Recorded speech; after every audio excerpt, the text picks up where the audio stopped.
Bayangkan seseorang yang sudah divonis bersalah dalam kasus korupsi, tiba-tiba kembali bebas, bukan karena menang banding, tapi karena diberi amnesti oleh presiden.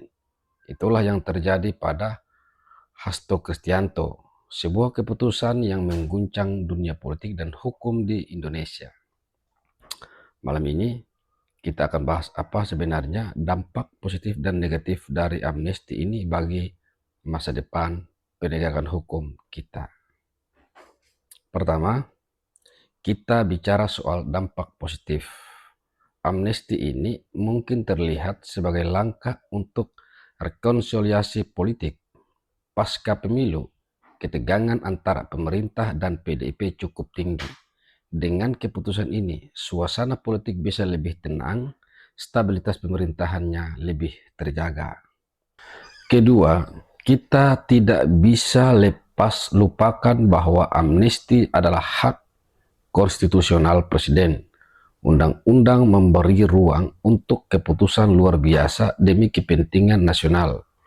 Dan ketiga, ada potensi bahwa dengan kebebasannya, Hasto bisa membantu membuka tabir korupsi yang lebih besar, termasuk penangkapan buronan Harun Masiku. Kalau ini terjadi, penegakan hukum justru bisa jadi lebih efektif. Tapi di sisi lain, dampak negatifnya jauh lebih mengkhawatirkan. Pemberian amnesti ini bisa melemahkan supremasi hukum. Kita jadi bertanya-tanya, apakah putusan pengadilan bisa dengan mudah dibatalkan oleh keputusan politik?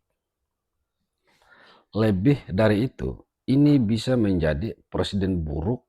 Pejabat yang terjerat kasus korupsi mungkin melihat amnesti sebagai jalan pintas untuk lolos dari hukuman. Dan jangan lupa kepercayaan publik. Rakyat bisa merasa hukum hanya tajam ke bawah, tumpul ke atas, membuat kita sebagai masyarakat kehilangan keyakinan bahwa keadilan masih hidup di negeri ini. Bahkan, wibawa KPK pun ikut dipertaruhkan. Para penyidik bisa merasa perjuangan mereka sia-sia jika keputusan politik bisa menghapuskan hasil kerja keras mereka begitu saja. Jadi, apa amnesti ini solusi atau justru bom waktu bagi penegakan hukum kita? Semuanya tergantung pada bagaimana